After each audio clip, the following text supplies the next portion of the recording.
My name's James Henderson, originally from Philadelphia, came to Austin in 2020 via Key West, and this is Financial Audit. And how old are you? 46. 46. Very nice. What do you do in Austin, Texas right now? I moved here to Austin to be involved in the growing comedy scene post-COVID, and I'm still involved in that as much as I can be. Oh, post-COVID. So how long have you been here? Well, we'll say November 2020 is when I moved here. 2020, okay. My first day in town was actually when Dave Chappelle had his first show over at Stubbs. And by chance, I stayed at the Indigo Hotel right there across from Stubbs, not knowing what was going on. Looked out my hotel window, saw Stubbs was lit up, went on their website, and Dave Chappelle was the entertainment that night. So kind of right. That legendary show. November 17th, where he got sick and stuff, right? I think was the news. He did 21 of them. So he did 21 of them. Okay. There's a few where like that did occur at one of those shows. Right, okay. And I believe in February. What do you do in Austin for a living? I was working heavily in the comedy scene till November 2022, November 2022 when the company I worked for lost their contracts with Joe Rogan. Kill Tony, and Death Squad Secret Show. They lost a contract with Joe Rogan in June of 2022 because Joe Rogan considered my boss at the time a parasite. He moved the ticketing in-house to Vulcan Gas Company, and which I'm sure was some sort of logistical move to prep himself to move. Is that what your company did, was tickets? Ticketing, seating, guest list, all the accommodations that weren't bartending or security for the venue. Mm-hmm. Okay. And what was your position? I was a showrunner. So I put out fires, I handled the guest list, I sat the guests, dealt with everything from green room to table assignment, reassignment. Sometimes they double book tables. It was great exposure, But of course, at this point, we're talking past tense because you said fall last year. So what are you doing now? Right now, I'm currently unemployed, but I still am in the comedy scene. Unemployed in Austin. It's a tough scene, yeah. It's a tough gig.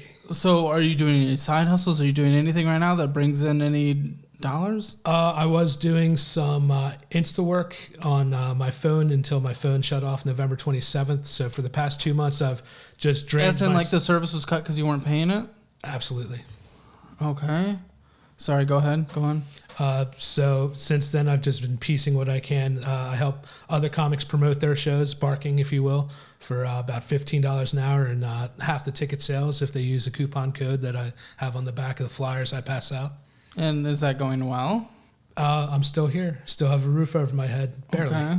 Barely. What's your living situation? I live in a sober living house where I pay rent by the week, which is pretty much the only logistical situation I can afford right now. Okay, so did you used to be an alcoholic or something along that lines? No, smoke a bunch of weed. Never had any issues with alcoholic. Okay. In college, they would call me a binge drinker, but I outgrew that easily. So anyone can be in one of these facilities? Absolutely. Oh, okay. I started out here in Austin at the Indigo Hotel for 1 week, and I saw an ad on Craigslist about renting a room for $175. You've been there for like almost 3 years?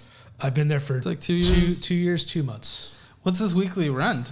It was $130 when I first moved in. Then about 3 months in, he upped it to $145 a week, and then it went to $160 a week. And as of January 6th, it went to $175 a week. And I share a room with 4 other grown men. Oh, he's doing quite well. He gets about $10,000 a week in rent.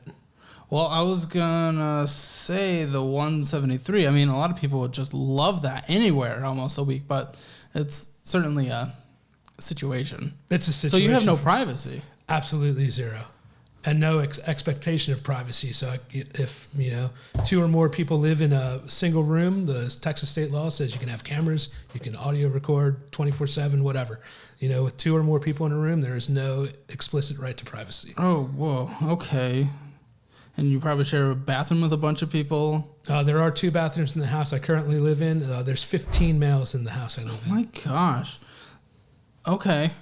Well, I'm glad you have a roof over your head because that is number one, most important getting started, right? Absolutely. Just when it comes to survival,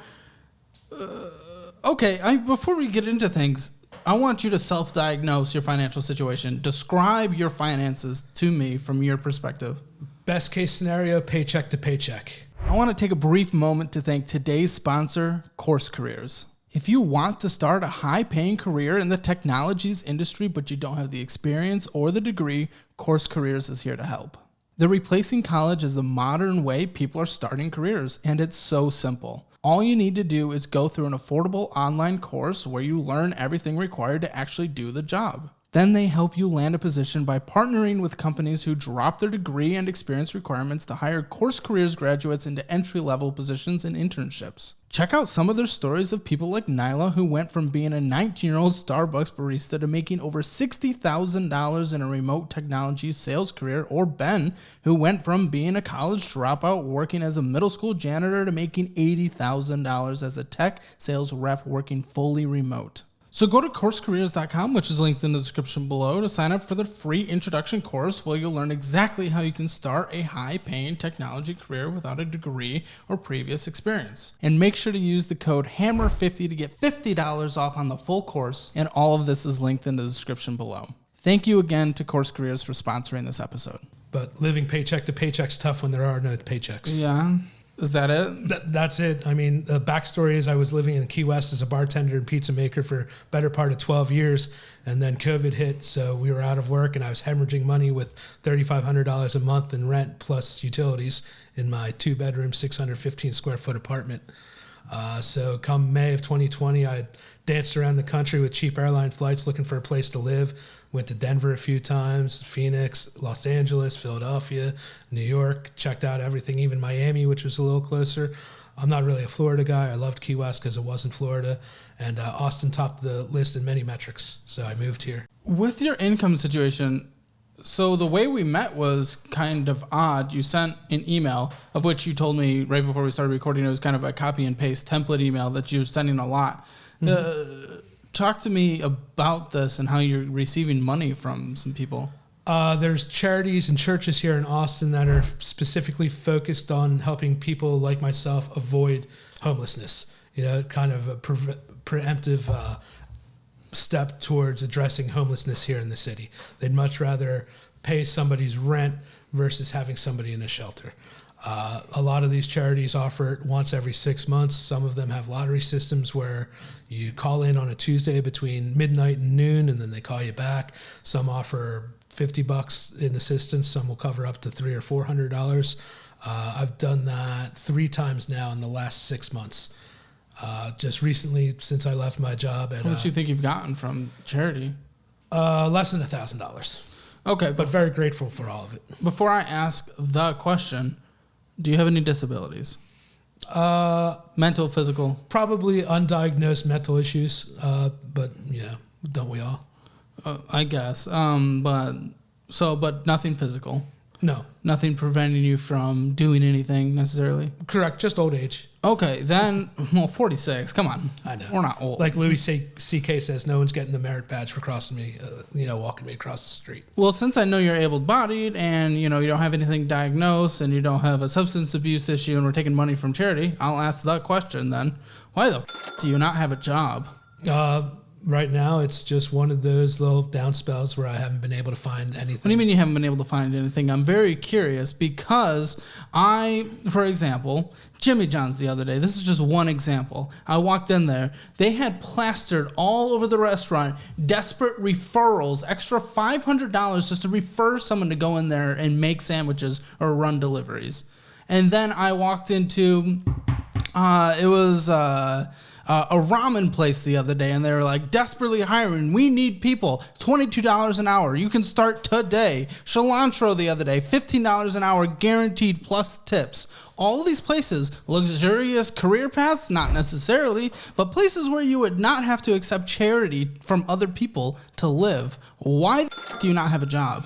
I'm not sure. I don't know if they don't like my lack of longevity in my work history, or so you've been applying to all those places? None of that you have mentioned, but plenty of restaurants and bars here in town. Okay. Indeed, via Craigslist. Let's think a little more of the, I hate to say it, but I mean, just let's think a little more of the fast food right now. Those places are desperate. If any company is still desperate to hire people in the current economic situation, it is fast service food. I've applied for Chick-fil-A out in my neck of the woods where I'm at. I haven't heard from them. As far as Indeed's concerned, no one's looked at my application yet or rejected it, so that's a plus. Okay. Chick-fil-A, I go to Chick-fil-A every now and then. I haven't seen any of the desperate hiring signs at Chick-fil-A. Just any place you go. How far away from downtown are you? How about that? If I had a car, it'd be about a 20-minute drive downtown. A bus commute's about an hour and 10 minutes, depending on if the bus is on schedule. Okay. That's okay. Yeah, that's hard. We don't have the best of public transportation. And that limits my late night hours as well. Sure. Dang, yeah, that does hurt. Because I don't, at least in the area, 15, 20 minutes surrounding downtown of drive, that's where I know for a fact you could get a job today. For a fact, you and me could walk out this door, drive somewhere, and I could get you a job because they are desperate. I see them constantly. Desperate.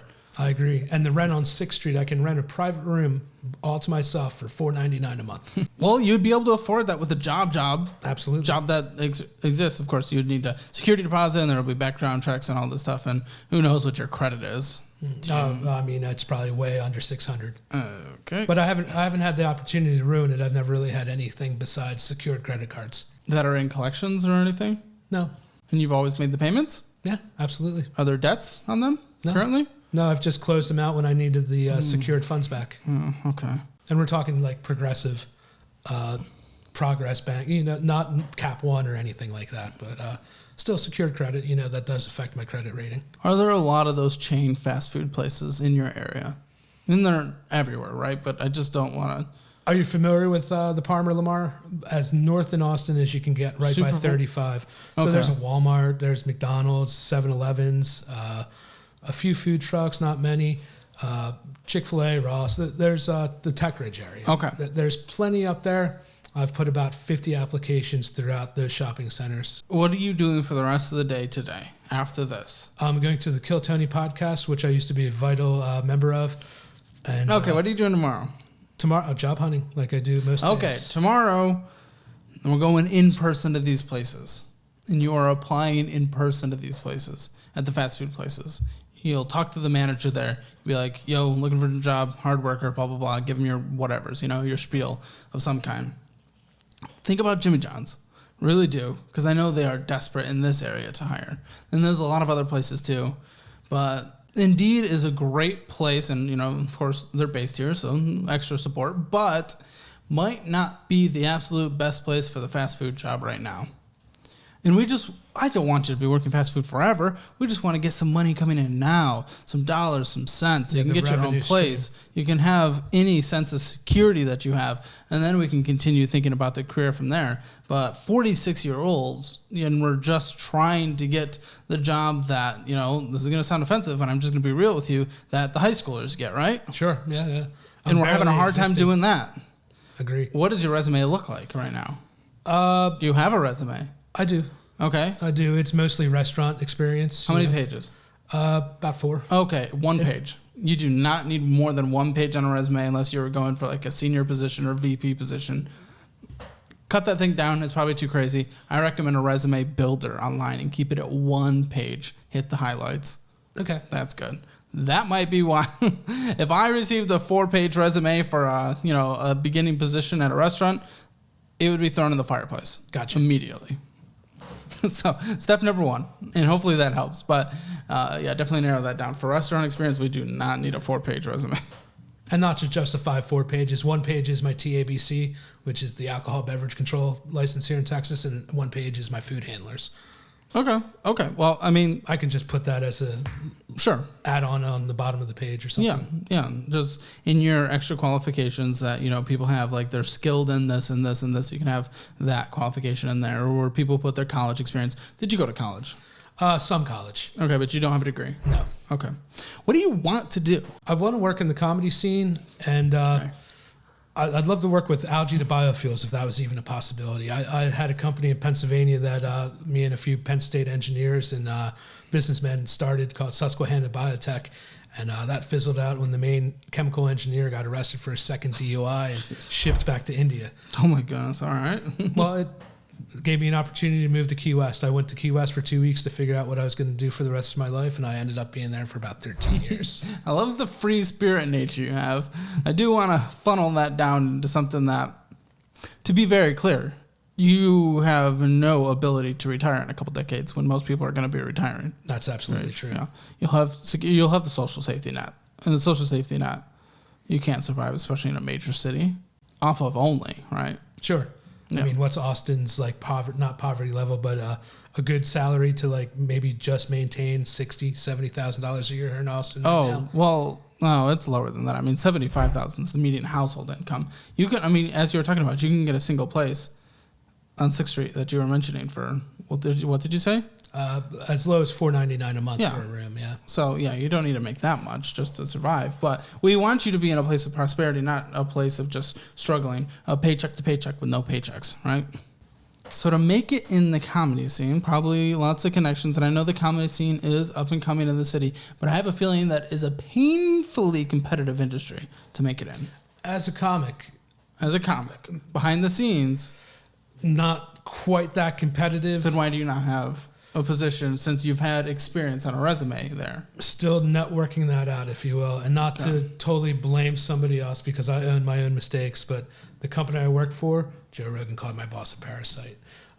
Creek in the Cave, Velveeta Room, they asked my experience in the comedy world, and I said, I ran shows for this, for that. Oh, do you know Brendan Lewin?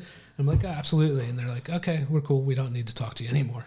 So unfortunately, I latched on, and a bunch of comics told me this at the beginning, like, be you, advertise you, do what you're doing.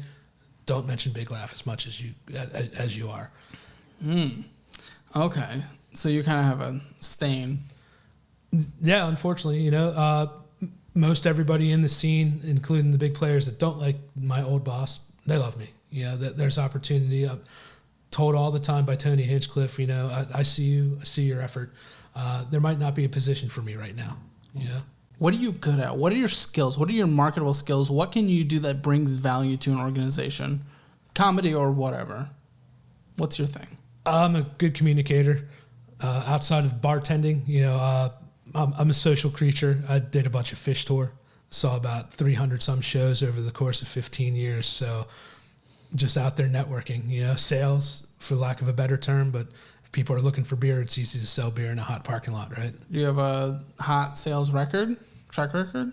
As far as... on your resume? No, nothing like Vector selling knives or Kirby vacuums, nothing like that. All black market, if you will. Okay. So communication, which is, of course, what every single person will say in an interview. What else do you have? What are skills that you've developed, things that you can bring to an organization? Leadership, advanced problem solving, solving problems on the fly. Let's give some more concrete examples. Okay. The more broad ones. Tell me what you can do. I can make New York style pizza exceptionally well. Well, good. Everyone loves that.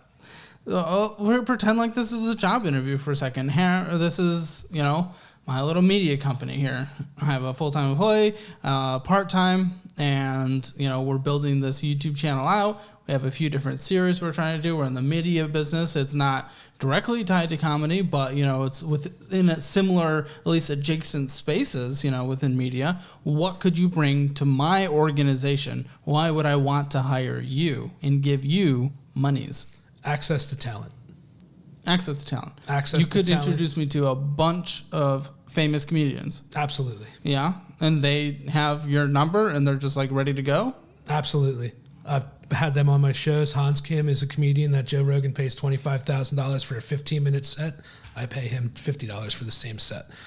He's promised to do shows for me from here on out. Ellis H. is another comedian that I have access to. David Lucas, William Montgomery. These are paid regulars from the Comedy Store, paid regulars at Joe Rogan's new club when it opens up.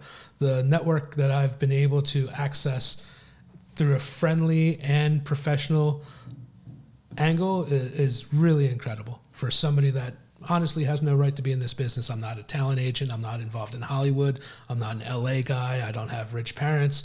This is what I've built from the ground up from me being me.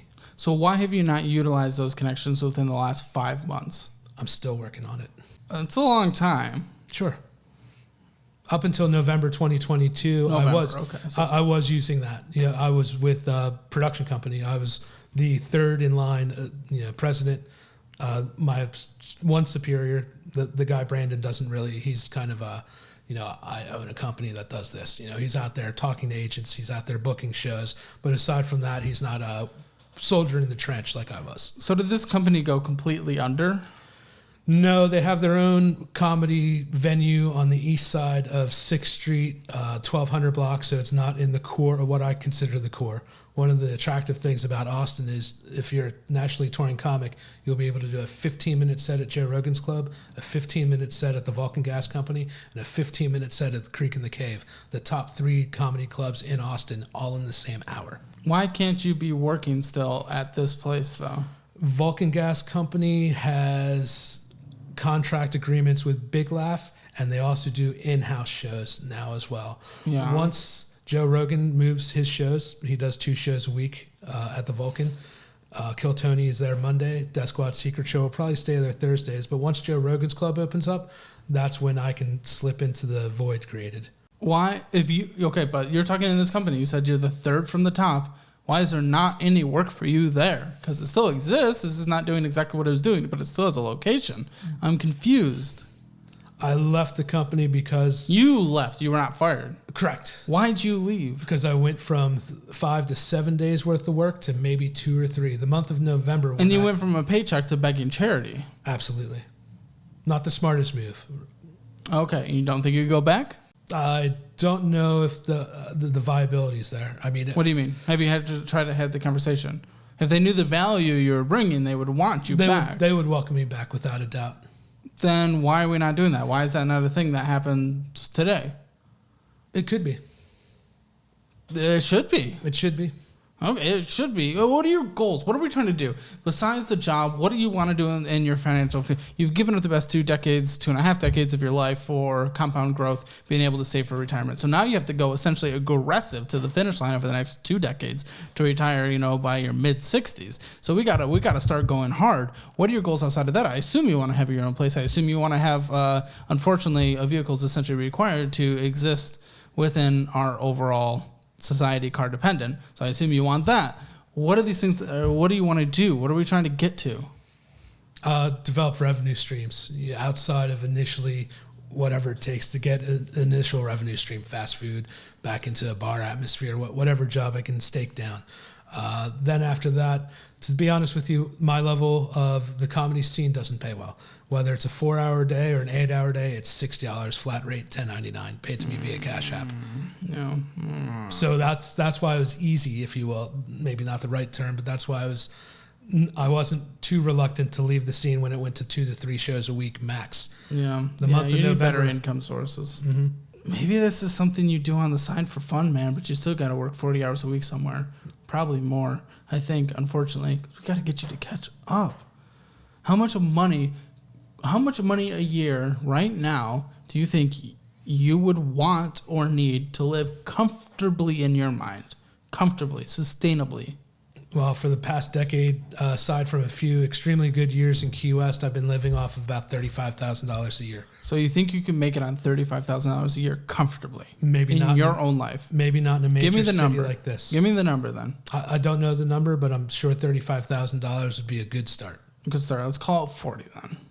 Okay, let's call it 40. So you want $40,000 in today's money in 20 years to be able to survive on a yearly basis, correct? Correct. Do you have anything saved anywhere? I mean, if you're begging for charity, I'm assuming no, but I still want to know. Zero savings. Never opened up a 401k. Never had nothing. A Roth IRA, traditional IRA, nothing. Oh, crap. No inheritance. See, this is where it gets scary because you've lost so much time for the best years. Right now, if you wanted to live off of that and take the money away without it shrinking, because who knows how long you're going to live. If you want to start retiring, let's pretend you're 65 now and you want that $40,000 a year without draining your account by death, $1.3 million. That's what you need. So we need to get whatever the value of the dollar will be at 1.3 in 20 years.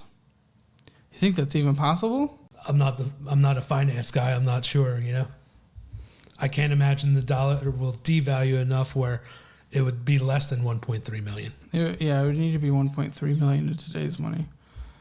Oh, this is hard. This is just using the general S&P 500 averaging 10% a year.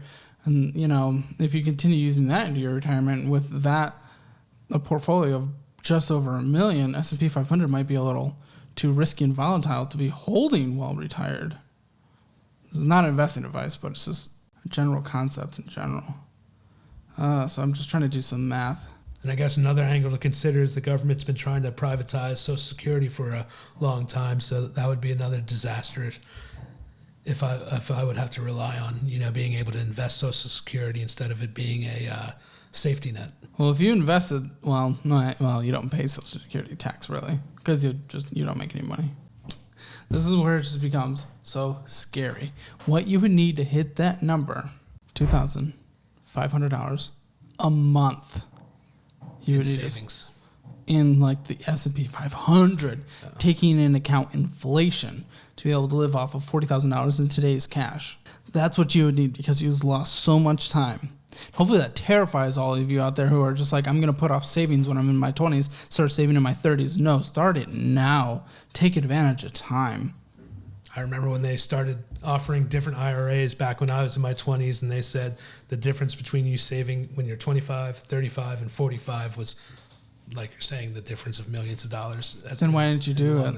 I didn't think I'd live past 30 like most young people. Why? I don't know. I didn't have a plan for after 30, let alone 40, and now soon approaching 50. Okay, so some of that will be of the $40,000 you feel you would need in today's money to survive. Some of that should be subsidized by Social Security as well. So you might not need the full 1.3, but essentially you just need to start stockpiling as much cash as possible is really what this comes down to. Because it probably won't all be from the public side or private side. You will have some support system most likely. We just don't want to rely on that. And that alone in a major city is not going to be anything for you, unfortunately, just with where your situation's at. You just need that other leg to stand on, Sure. Yeah, at best, I'm halfway through my life, correct? Hopefully. Yeah, hopefully. That's best case scenario. I hope you're under halfway, honestly. Live to your 90. Me too. Yeah, why not? Okay. So really what it comes down to now is let's clear a couple things up. You don't have a car, so you probably don't have any car debt, vehicle debt, correct? Never. You don't have any credit card debt, correct? Correct. Okay. Never an eviction, never anything turned over to collections. So you have no debts? I have some medical debt, but a bankruptcy could clear that up. And I don't even know how much medical debt I have out there. Okay. Well, then, yeah. The number definitely would have helped understand what to do in that situation, or a bankruptcy or commercial. I mean, most of the medical debt comes from my 20s when I had kidney stones and emergencies like that, so it might not even exist anymore. Have you taken advantage of the Affordable Health Care Act? I've applied for it. I get so much spam from that. I've applied for it so many times. I just need to go into one of these Affordable Care Act offices. Dude, it's literally like the easiest thing to do online. Okay, I'd love to see. Okay, yeah. I've walked a couple of people through it. It takes 5 minutes, and then they're set. It's super easy. I must not be hitting the right sites. Healthcare.gov. I mean, not to plug it, but I'm just saying it's a source that exists for you. And in your situation, I'm pretty sure you'd just be completely free. Because I just don't want you to be going into crazy medical debt in the future. Sure. These are the things we have to start thinking about as especially you're heading into the older decades. I think a car is unfortunately required for you to make more money. Just with where we're at, you're limited due to the limitations of our limited public transportation. Sure. So I think the goal is wherever you go. Actually, we have spending. What do you spend money on? Because there was money. I mean, it says you have 98 cents. That's about right. That's about right. How'd you even pay for the bus to get here? I have a 31-day bus pass. Okay. And fees, you've paid $22 of fees because you don't have a banking account. You just checking account. You just use PayPal. Sure. Right? I try to use any ATM that's free.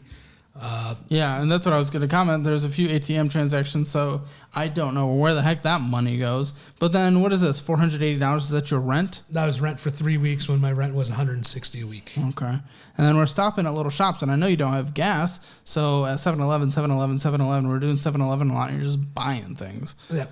And it's definitely not gas. So. No, not at all.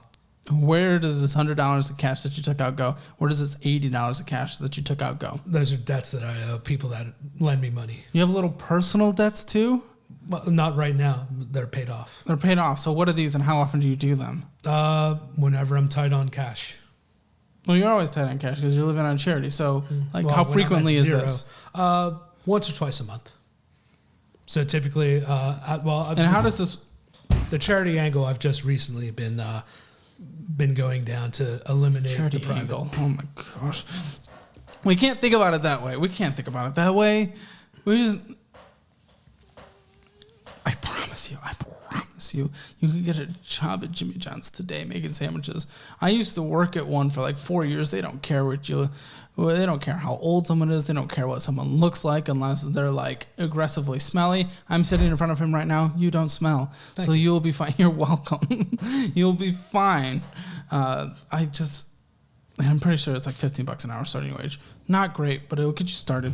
Where I want you to be, I think, when we're looking forward, is you get a job tomorrow at Jimmy John's. Take me up on that. Seriously, think about that place. Start there, and then just, cilantro, other places, whatever. Then, these little shops that you're stopping at, these little personal loans, we're not doing it. You don't do anything anymore. You don't spend a single cent of money other than, I'm assuming you're able to prepare food at the place you live, correct? Yes. Okay. We do very minimal groceries, only a couple $100 a month, which you'll be able to easily bring in with this job because guess what? We're going to be working essentially from start to close now because we need to play catch up. We're looking 80 hours a week for a little bit. Sucks. Might not be able to go to every single comedy show you want to, but this is the sacrifice that we have to take to just start building the basic building blocks needed to get to a better place. And from there, you're paying your rent as well. Hopefully we're not using charity, because you have your job. So you're a big connections person. Do you have a connection with a mechanic or anything? Someone you trust that's good with cars? I'm sure I'm one person away from that, 2 steps away from knowing a good mechanic in town with the local connections I have. Yeah, if I just want you to have that connection because as soon as you can, we are saving up 5,000 hours as quick as we can. 5,000 hours, 80 hours a week, $15 an hour, hopefully more, hopefully tips, anything. You're saving that up as fast as you can. And as soon as you get that, we're looking private sale for, it's hard to find a $5,000 car now, but luckily the car market has reached its peak months and months ago, and it's on slide back down. You are going to try to find a $5,000 car, and you're getting your mechanic that you're trusting to look at it. Even if it costs you $100 or whatever, a couple $100, it is worth it to make sure that you are getting a good deal on this car and that it's not going to fall apart. Because once you have this mode of transportation that you are forced to have, it's essentially the American tax and Canadian tax and Australian tax. They need to have a car to operate in society. Once you have that, then we can start pursuing different job opportunities. We can run Uber Eats. We can, there's anything we can do. You can get a job closer to town that probably pays a little more, and you sit in a highway for like 15, 20 minutes, whatever it is. From there, we need to have an emergency fund. You start saving up $10,000. I think $10,000 is a great place to start. Then you put that aside. You never think about it. That doesn't exist. That is money that you only have access to in an emergency fund. Also, by the way, you're getting healthcare.gov figured out right now. Like, just connect to Wi-Fi with that laptop and figure that out. Open enrollment is done, but I know they have special use case scenarios where you can just sign up throughout. Okay. And remember, during this entire time, you are not spending a single cent on anything other than groceries and your rent. And the groceries, we're cutting down minimal. Now, once you have that $10,000, which seems so far away for you at this point, I know that, but I promise if you're working your butt off 80 hours a week right now, temporarily, you can get there relatively quick. Relatively. Let's break that down. $15 an hour. We're not taking vacations. We're not taking days off. We're working 80 hours a week. Congratulations. $62,400 a year. But in reality, what's that look like on a monthly basis? $5,200. That means if you start going insane, it might be multiple places because they don't want to provide health insurance. But so you'll be working below 40 in multiple places, maybe 2 or 3 places. $5,200 a month. Some Yes, at this point, hopefully you'll be making enough where you have to pay taxes. But after taxes, you should be able to get this car in a month and a half, 2 months. You should be able to save up to $10,000 in like 4 months because we're taking an account rent and groceries. Barely any groceries, cheap as you can do. So at that point, we're looking 6 months in, maybe 7, 8. But at that point, you have an emergency fund, you have this job. Get the cheapest rent you can find. Start the stability of life of you being able to survive outside of this home that you've been in for a couple of years where I do not want you in going into your 50s. Right? You don't want that. No, it's been demotivating, to say the least. You'll have your own place, probably just a small studio, but I don't care. It doesn't matter where it is. Your own place, you can call home, where you can have your own Wi-Fi. You'll have your own phone bill by this time. By the way, you won't have to be connecting to Wi-Fi. And at this point, a door I can shut and nobody else is going to open would be a luxury beyond my own belief right now. Yeah. So you'll have your own place at this point, maybe in like 3/4 of a year from now. That'd be fantastic. You'll pay a security deposit. You'll be like, here's my job. Here's my income. Credit might not be fantastic, but see if you can work with places. You might have to just ask around a lot and call places that will be more lenient on that in terms of they'll look at your job and your income coming in versus your credit. Most places like to look at credit. You'll have to be a little, you'll just have to work hard to find a place. Sure. But that's okay. And at that point, you can really start thinking about careers, and we can have a conversation then about where to go. But for the next year, you're going to be working almost like 80 hours a week. And that sucks. It's much harder to tell someone than just do. Sure. And it's easier for me to say, yes, I hear you, than actually go ahead and do it. But looking at the goals, having a car, having your phone bill, having your own place, having an emergency fund as the basis set level needed for financial success. Having those things is incredible, and you can do it if you take the temporary sacrifice of working your butt off non-stop. Does that sound reasonable? Does that sound like something you would consider doing? Not that I have a choice, but absolutely. The contacts that I have in my dream situation here in Austin aren't going anywhere. This is the comedy capital of the world. A year from now, all these people are going to still be here. Yes, all absolutely. These avenues, all these networks, they're not going to lose faith in me because I decided to better myself. And at that point, again, we can start talking career. I would love to get you a regular job, 40 hours a week, whether that be in comedy or not, but where you're making like $50,000, $60,000 after this. And if you can find that before then, that's fantastic. But I just think we need to focus on money coming in right now and working as much as possible. And at that point, we just got to get on a strict budget. There's the classic 50-30-20 rule where you use, needs are 50%, 30% to wants, 20% to savings.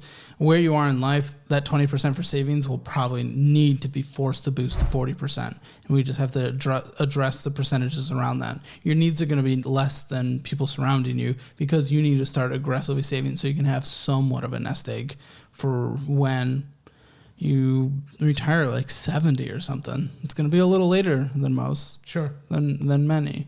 And you might have to work throughout retirement with like a part-time job. But getting that second leg beyond the social net, it'll give you pride, it'll give you purpose, but it'll also give you the ability to survive. Because I don't want you keeling over on the Walmart floor when you're 85. I don't think you want that either. No, not at all. But what is required to do that is the sacrifice. Will you do that? Will you actually? The only thing I have in my life is my word. I give you my word, I'll do that. Beautiful. I'm scared for you, but I think you have the opportunity. And hearing you just give your word on that, I'm feeling more optimistic than ever. So that's awesome. Go ahead and give me your final thoughts on this whole thing. I appreciate your advice. It's things I need to hear from somebody I consider more advanced than anybody in my tight circle of friends and even my loose network of friends. I don't have any financial advisors. I don't have anybody with an MBA in my life. So to hear this from somebody that offers this as, this is a top dollar service, you do consulting for people for financial reasons. To hear it from you it's eye-opening, and it's I can trust your opinion, and you showed me real world numbers. You showed me where I am in my life, what I need to do minimally to even have the hopes to, like you said, retire at 70 with part-time income coming in on the side. James is certainly not in a good financial place or life place right now. Having to borrow money from people that he knows in his life and pay them back, hopefully not getting into payday loans in the future. Please, James, don't do that if you're seeing this. Having to call charities and email all these charities to try to take money just to pay for his week rent in a room with a bunch of other dudes in a house with a massive amount of other dudes. It is a bad place, and not having any income right now. Luckily, you are not in a lot of bad debts. We don't know the condition of those medical debts. I wish we could have got more information, maybe in the future. But for now, James, hammer financial score 2 out of 10. Make sure to check out all the fun things in the description, like my Instagram and Twitter. And make sure to subscribe. Thanks.